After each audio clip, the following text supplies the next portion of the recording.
Hacemos el acto de presentación de Izquierda Abierta en Albacete, un partido político que se ha constituido a nivel estatal, que ya viene presentándose desde hace algunas fechas en distintas ciudades y regiones de España, y hoy nos sentimos muy orgullosos de que se presente en Albacete.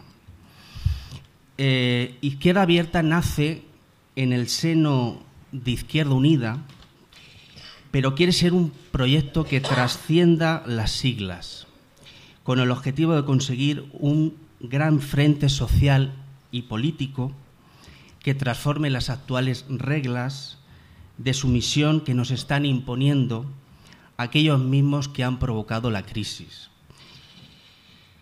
Aquellos que están imponiendo duros sacrificios sobre la inmensa mayoría de la población, recortando derechos sociales conseguidos a lo largo de décadas. Izquierda Abierta no nace en contra de nadie. Izquierda Abierta no quiere disgregar. Nuestra vocación es la de ser un instrumento para alcanzar consensos, para plantear alternativas a este modelo absolutamente injusto y depredador del medio ambiente. Queremos transformar la indignación de la calle en propuesta, en positivo, en alternativa. No se trata de que nadie pierda su identidad, sino en saber unirnos para luchar por los derechos de la mayoría. Os aseguramos que desde Izquierda Abierta de Albacete nos vamos a empeñar junto al resto en ese objetivo. Izquierda Abierta es una reivindicación de la política. Poner en marcha un nuevo partido político en el seno de Izquierda Unida es reivindicar la política. En un momento difícil, donde la palabra democracia se está quedando hueca, donde estamos viendo cómo los poderes financieros han asaltado la soberanía civil y están desmantelando todos los espacios públicos, los derechos de los ciudadanos.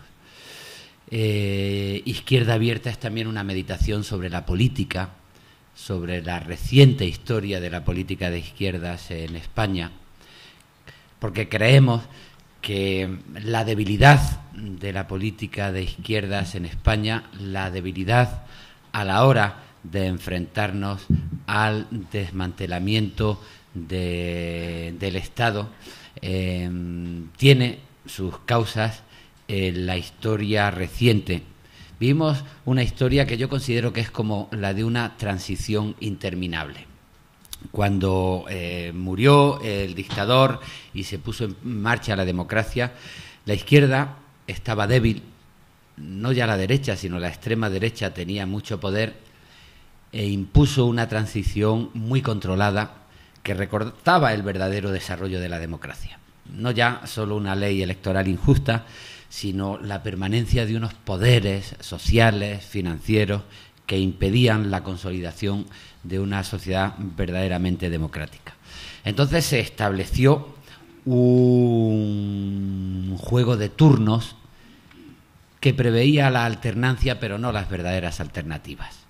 Y ese juego de alternancias, pero no de alternativas, por una parte ha ido haciendo que la ilusión democrática se vaya perdiendo, que no se puedan consolidar los servicios públicos y que envolvamos a algo muy parecido a lo que ocurrió cuando después del fracaso de la Primera República los liberales y los conservadores se fueron turnando en una restauración manipulada.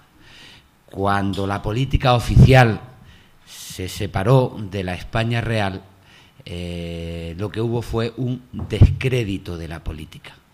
Y en una situación parecida estamos, porque poco a poco, a través de distintas reformas laborales hechas por unos o por otros, a través de la revisión del Código Civil, del Código Penal, a través de los cambios de la Constitución, incluso para asegurar el déficit cero, lo que era la posibilidad del desarrollo de una democracia social, de una constitución social, se ha ido convirtiendo en un aparato legal muerto en sus aspectos más progresistas y en manos del neoliberalismo más duro. Yo creo que incluso la izquierda nos hemos acomodado a este sistema de turnos, porque por errores nuestros, también por la dificultad de la situación, hemos entrado en un juego. La gente suele votar para castigar a los dos partidos que se ha impuesto como horizonte. Cuando gobierna el PP, se vota al PSOE para echar al PP después de que ha hecho sus atrocidades. Cuando gobierna al PSOE, un sector de centro y del electorado del PSOE pues vota al PP para castigarlo, y otro sector pues vota primero al Partido Comunista y después a Izquierda Unida. ¿Qué ocurría? Que cuando después el Partido Popular llegaba otra vez al gobierno para castigarlo, pues buena parte de nuestro voto, que era un voto prestado, pues volvía a manos del Partido Socialista, y nosotros quedábamos como el comodín que de tanto en tanto se nos utilizaba para castigar al Partido Socialista, pero éramos incapaces de irrumpir en el panorama social para dinamitar por dentro ese turno entre liberales y conservadores, entre Partido Popular y Partido Socialista, porque éramos incapaces de configurar una nueva mayoría. Y de alguna forma eso es lo que pretende Izquierda Abierta. Tomar conciencia de que es necesario configurar una nueva mayoría.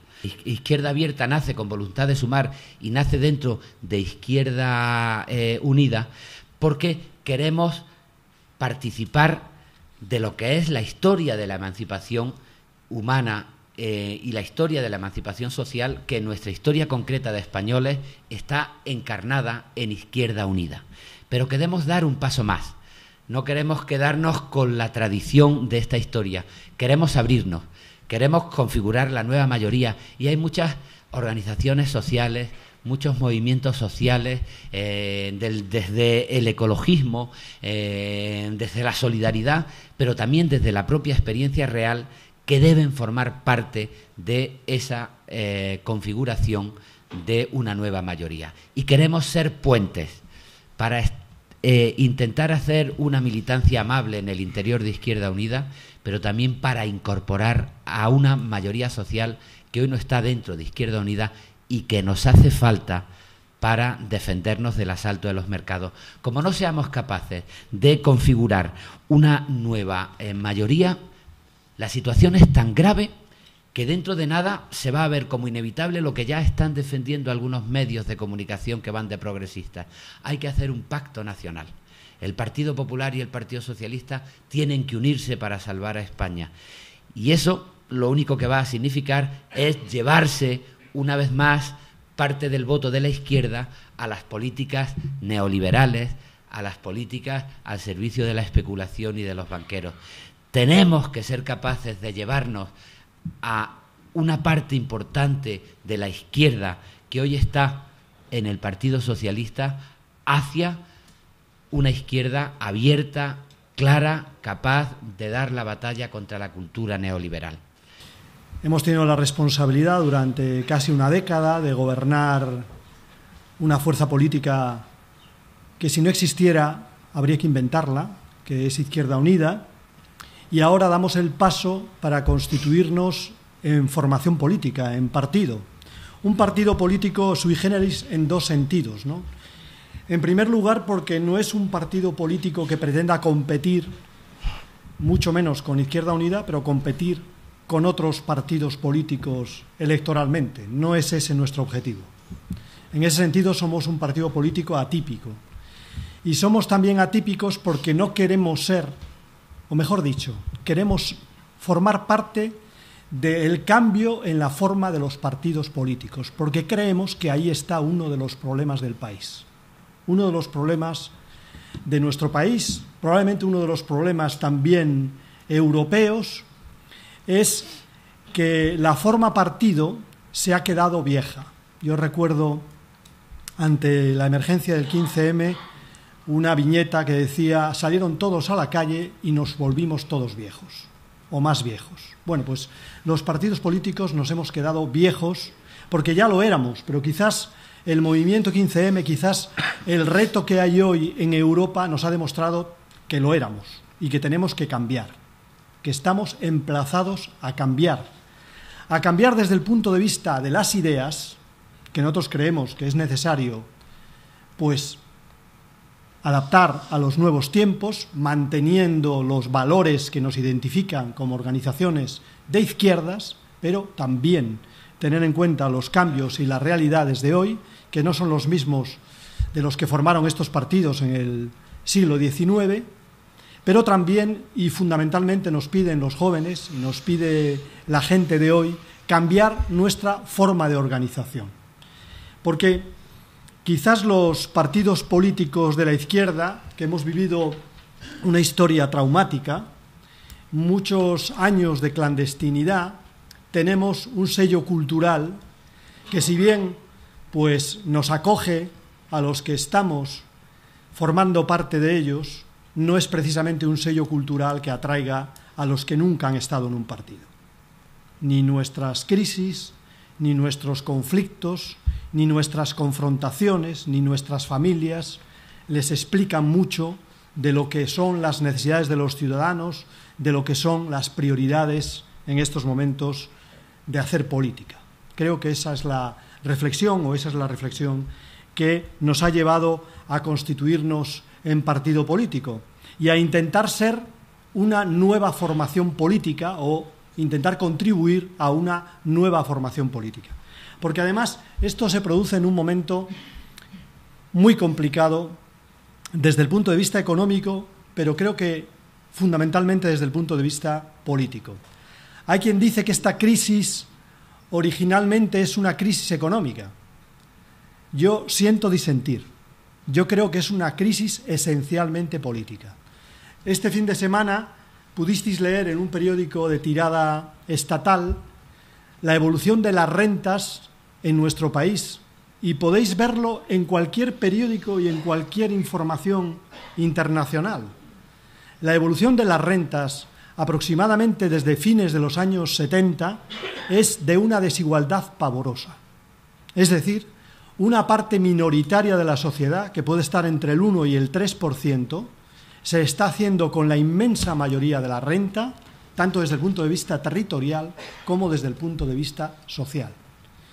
Y la otra parte de la ciudadanía cada vez está más lejos de esa concentración de renta. Decía este informe del País que a lo largo de los años de la crisis económica, fijaros, en los años peores de esta crisis, en 3 años, estos señores de las altas rentas han aumentado más de un 3% su distancia con el resto de los ciudadanos.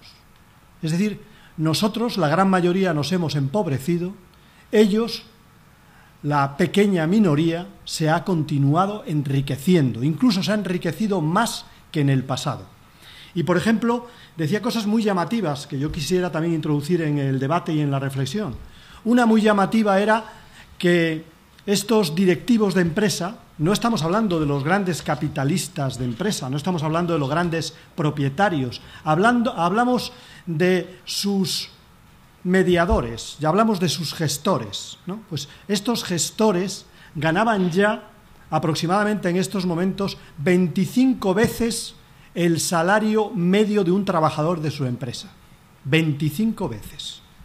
Por supuesto, esa era la media, porque había empresas muy conocidas por todos que incluso han declarado minusvalías, han declarado que han perdido dinero, donde sus gestores multiplican por 200 el salario medio de sus trabajadores.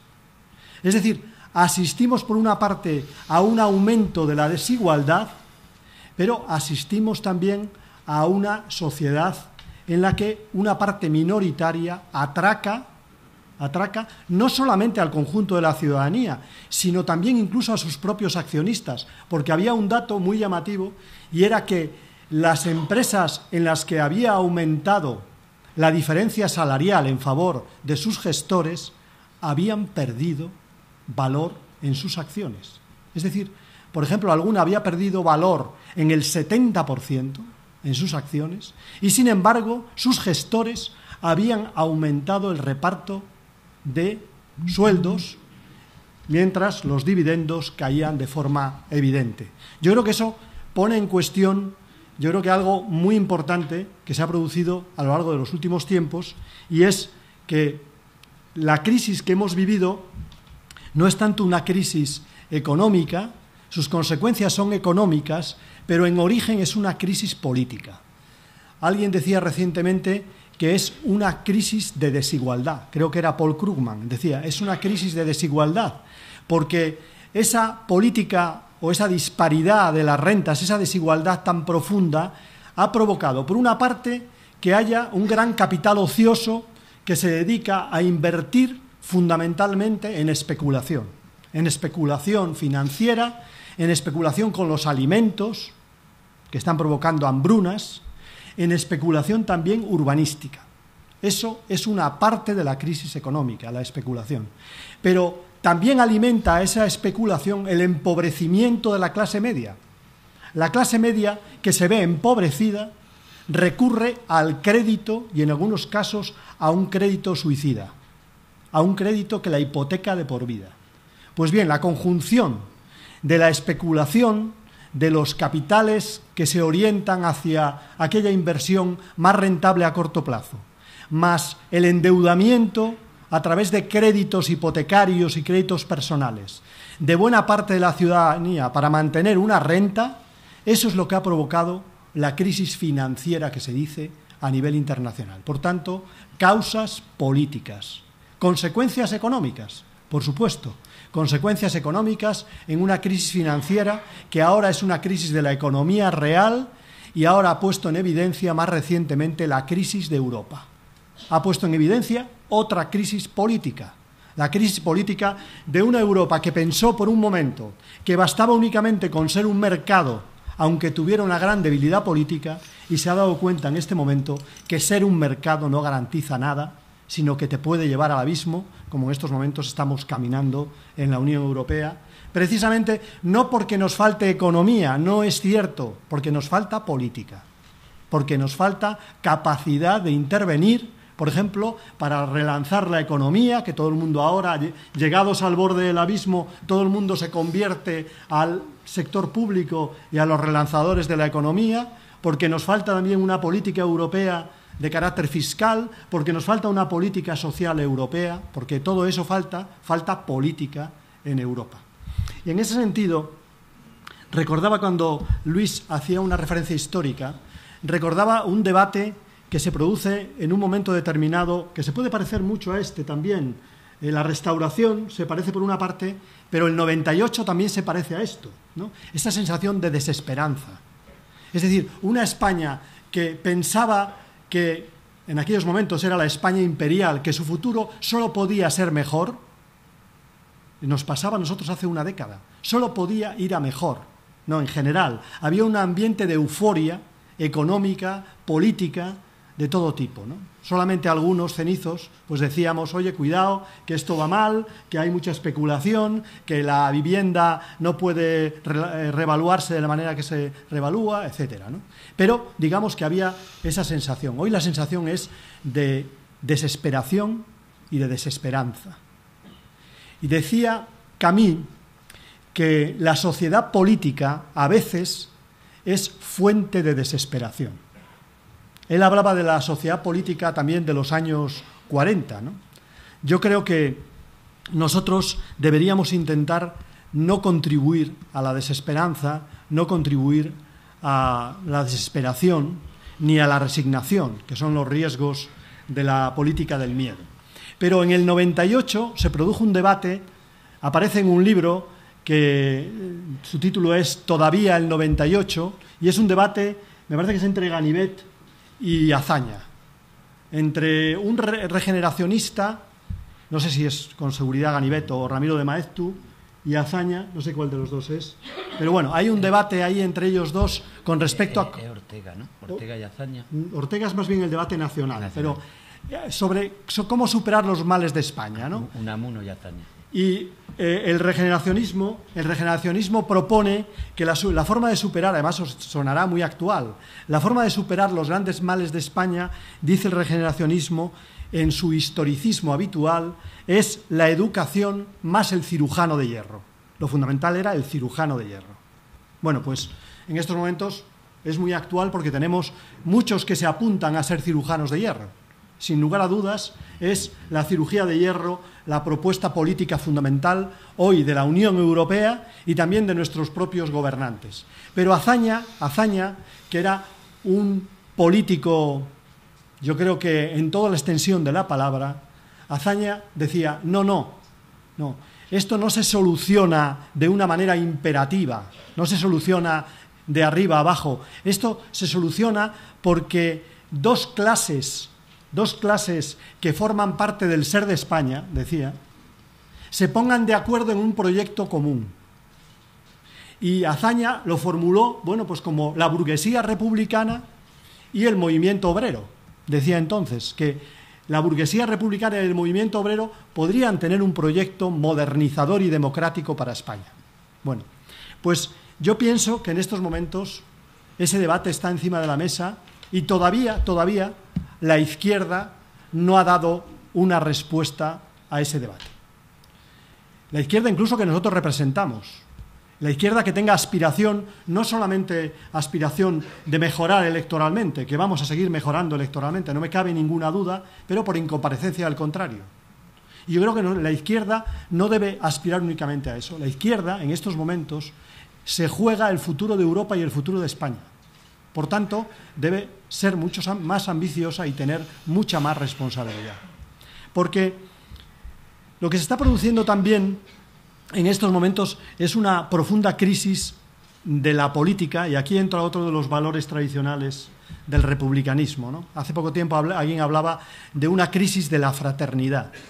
Se está produciendo una profundísima crisis de la fraternidad. Esta crisis de la política, por simplificar, se produce como consecuencia, yo creo que dos factores esenciales, uno que podemos considerar general y otro particular. El general, en mi opinión, es que la izquierda, que durante un tiempo consideró que la economía era asunto de las fuerzas ciegas del mercado, se ha dado cuenta de que el mercado no solamente aspiraba a autogobernarse, sino aspiraba a imponerse a la democracia. Se ha dado cuenta tarde. Y entonces el mercado en estos momentos está llevando en todo el sentido de la palabra a cabo un golpe que no solamente afecta a los derechos sociales y laborales, como hemos visto en las últimas fechas, no solamente intenta desmantelar, asaltar esas conquistas, sino que también intenta acabar con los procedimientos democráticos tradicionales y acallar la democracia que aparece incluso en las calles, criminalizando al 15M, criminalizando a los sindicatos, criminalizando la movilización social. Yo creo que estamos en esa fase del golpe de mercado, ante el cual las fuerzas políticas, ante el cual la política se queda únicamente en retórica impotente, que a veces retórica impotente es griterío. Uno habla, pero sabe que realmente no influye, por ejemplo, en la política económica, no influye en el cambio que se pueda producir en Europa o en nuestro país, y entonces la política se convierte en un griterío en el cual unos dicen defender un espacio, el espacio tradicional conservador, y otros dicen defender el espacio social, el espacio de la izquierda, pero en definitiva muy lejano para los ciudadanos. Yo creo que las dos grandes tendencias de la política, los dos grandes peligros de la política en estos momentos, ante los cuales es necesario plantarse, es, en primer lugar, la política corporativa. Alguien le ha hecho, a mí, me ha chocado, nosotros lo habíamos denunciado en su momento, pero no tuvimos tanta fortuna como que lo de que denuncie el principal periódico de España, ¿no? Pero lo que ha pasado con el presidente del Consejo General del Poder Judicial, ¿no? Ese Tribunal Supremo inmaculado que se ha dedicado en los últimos tiempos a impartir justicia, pues resulta que tiene unas prácticas corporativas y corruptas, ¿no? Yo creo que ese es un riesgo que afecta al conjunto de la política, a los partidos políticos y a las instituciones políticas, ¿no?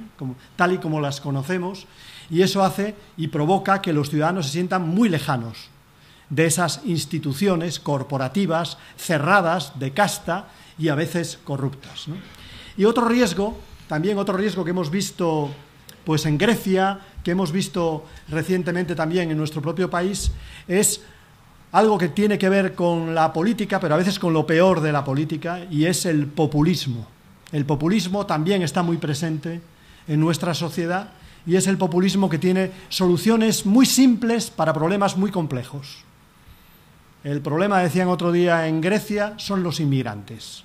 Y por tanto es blindar las fronteras, decía incluso dinamitar las fronteras. Oí alguno de los portavoces de este partido nazi que hay en Grecia, ¿no? Es decir, el populismo es otro riesgo también de la política, de la degradación de la política en Europa.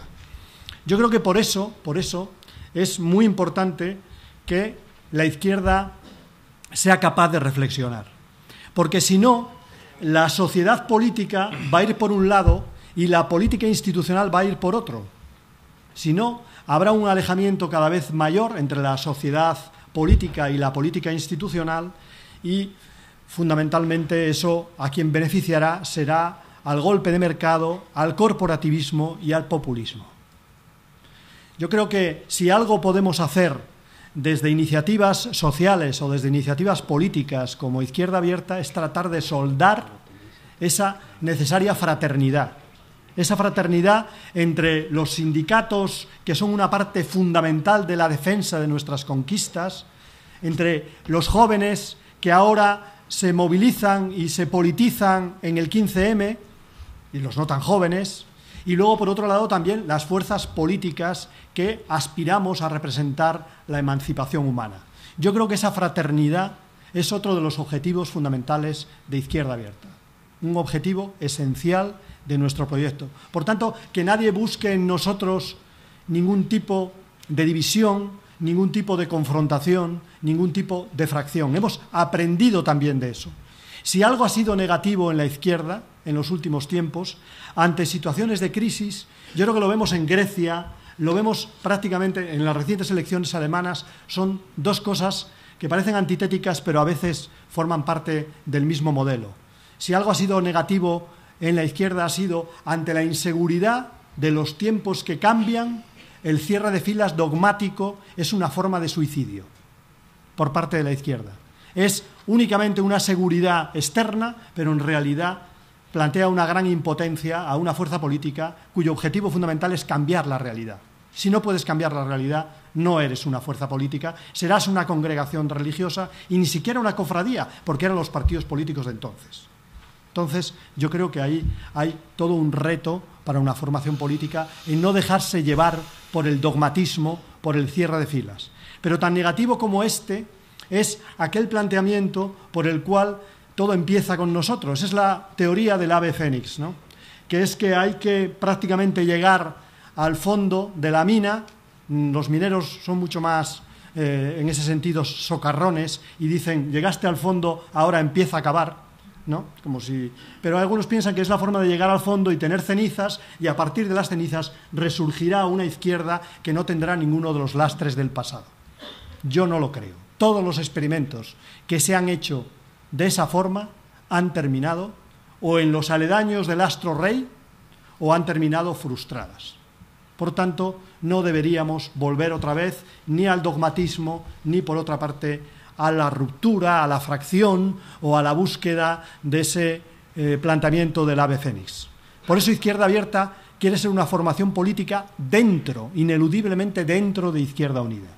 Y por eso quiere ser una formación política que abra Izquierda Unida a nuestro entorno y que abra Izquierda Unida a otros. A nuestro entorno, porque hay mucha gente, a los que hemos considerado históricamente compañeros de viaje, que cada vez se sienten menos compañeros de nuestros viajes. Sobre todo de los viajes cuando significan confrontaciones o fracturas. Yo creo que eso tenemos que solucionarlo. Eso significa que en nuestro entorno tenemos que buscar círculos, a veces se habla de los parques naturales, ¿no? Círculos en torno al parque de amabilidad. Círculos de amabilidad que nos permitan mantener y acrecentar nuestro entorno social. Pero por otro lado, es imprescindible también desde Izquierda Abierta, y por eso queremos ser no una corriente, sino un partido político, porque queremos hacer propuestas, queremos hacer estrategias, una estrategia de unidad de la izquierda transformadora, de la izquierda que nosotros representamos. Y no es verdad que toda esté en Izquierda Unida. Yo lo experimenté a lo largo de mi periodo de responsable político de Izquierda Unida, la dificultad, por una parte, de mantener lo que teníamos dentro de Izquierda Unida, con nuestros problemas habituales, pero por otro lado también la dificultad para encontrarnos con otros sectores. Y no basta únicamente esa autosatisfacción que a veces tenemos porque llegamos a acuerdos de coalición. Los acuerdos de coalición son un camino, pueden ser un método, ¿no? Pero si se desarrollan, si cada vez que hacemos un acuerdo de coalición nos repartimos los tiempos en el Congreso de los Diputados para llegar a final de legislatura y volver a confrontar entre nosotros, es que no hemos hecho nada. Es que realmente no hemos buscado esa fraternidad que he dicho antes que era imprescindible. Por eso nosotros queremos que la izquierda verde, queremos que la gente del ámbito de la cultura, que hace mucho que no discutimos de cultura, al menos a nivel estatal en Izquierda Unida, y no tenemos una reflexión cultural que les represente. O, por ejemplo, la gente del movimiento sindical que nos ve con afecto, pero que, bueno, pues no le solucionamos muchos problemas tampoco. Yo creo que eso, en mi opinión, es un llamamiento a que Izquierda Unida y a que Izquierda Abierta juegue un papel dentro de Izquierda Unida para recomponer y reconstruir la izquierda. Pero yo incluso iría más allá. Yo creo que estamos asistiendo a la crisis, no sé si la lisis, pero sí la crisis del tradicional, iba a decir viejo, pero en España no puede ser viejo nada porque modelos democráticos no hemos tenido mucho tiempo, pero sí en los periodos en que ha habido algún tipo de juego político del viejo modelo de la Restauración, del viejo modelo bipartidista. Estamos asistiendo a esa crisis. La cuestión es si ese viejo modelo bipartidista degenera aún más en un modelo autoritario, monopartidismo de mercado, esa es la cuestión que está hoy encima de la mesa, o si finalmente esa crisis del modelo bipartidista termina en una reconstrucción de la izquierda, en una reconstrucción de una izquierda digna de tal nombre, de una izquierda que tiene propuestas de izquierdas, que tiene procedimientos de izquierdas y que también busca y se relaciona mediante la fraternidad. Yo creo que eso también es, en mi opinión, una cuestión fundamental en estos momentos para Izquierda Abierta y para Izquierda Unida. En ese sentido, nosotros queremos jugar un papel, en primer lugar, frente, como decía antes, a la crisis del 98, esta sensación de desesperanza, un papel también de esperanza, ¿no? Creo que no podemos transmitir a los ciudadanos continuamente solamente nuestras derrotas. Están apareciendo cosas que significan también luces de esperanza. Es verdad que el momento es muy difícil y que la gente lo está pasando muy mal, pero hay luces de esperanza cuando, por ejemplo, la gente llena las calles, cuando, por ejemplo, se produce una de las huelgas generales más importantes, por mucho que manipulen la información, de los últimos años, cuando, por ejemplo, en Europa cada vez son más las voces que contestan las políticas liberales. Yo creo que esas son luces de esperanza y nosotros tenemos que apoyarnos en esa esperanza. Una esperanza que, por ejemplo, hay también en América Latina o una esperanza que hay en otros países del mundo, y no debemos únicamente mirarnos el ombligo europeo, que también es una obsesión muy tradicional. Por una parte, por tanto, esperanza. En segundo lugar, resistencia. Nosotros convocamos, como hace Izquierda Unida, como hacen los sindicatos, como hace el 15M, a la resistencia. Mañana y pasado van al Congreso de los Diputados 3 golpes de mano. No hay que llamarlo de otra manera. Un golpe de mano a la sanidad pública para excluir a una parte de la ciudadanía del derecho a la salud. No es otra cosa. Es excluir a una parte de los ciudadanos del derecho a la salud. Y para convertir la salud en un mercado, que aquellos que se lo puedan comprar se lo paguen y que aquellos que no se lo puedan comprar, allá ellos. Que lo arreglen con las ONGs, como dice la ministra Mato. Vaya apellido para ser ministra de Sanidad, por otra parte. Golpe, por tanto, a la sanidad. Golpe a la educación. porque va todo el jueves a votación de una sola vez y sin enmiendas, que tiene narices cómo está funcionando la democracia en este país, por llamarlo de alguna manera. Va todo a votación, va a votación toda la reforma educativa basada en tasas, basada fundamentalmente en una educación elitista, por la cual se mejora y se mantiene la educación privada mientras se degrada lo más posible la educación pública en nuestro país. Y, por ejemplo, también se intenta evitar que lleguen los hijos de los trabajadores a la universidad. Es evidente, con esa política de tasas, que les molesta que determinados ciudadanos puedan ser universitarios, ¿no? Y luego viene uno que no se conoce tanto, pero que tiene su importancia, que es el golpe a Televisión Española. El golpe a la información pública como derecho ciudadano. No, ahora resulta que la información es solo un mercado. No. Para los que creemos en el Estado social, la información es un derecho de los ciudadanos. Es también un derecho de los periodistas. Es un derecho de los periodistas a ejercer libremente su profesión, pero es un derecho de los ciudadanos a estar informados en base a la verdad y a la pluralidad.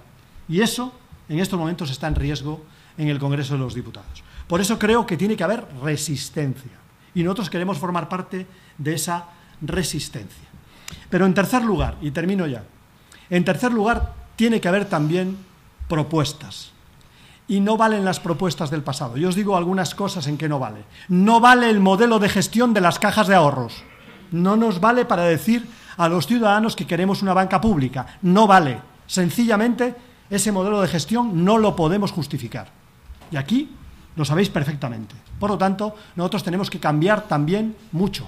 El modelo de gestión de las cajas de ahorros no es un modelo de gestión pública. Y, por tanto, nosotros tenemos que defender una banca pública diferente.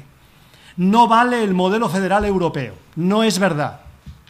Quien esté planteando en estos momentos el horizonte federal europeo no reconoce la relación de fuerzas y no hace política en Europa, porque la política es relación de fuerzas. Por lo tanto, ni una cesión más de soberanía, ni una cesión más de soberanía económica si no hay democracia política en Europa. Y en estos momentos lo que hay es un imperio franco-alemán, que ni siquiera convoca a los órganos de la Unión Europea.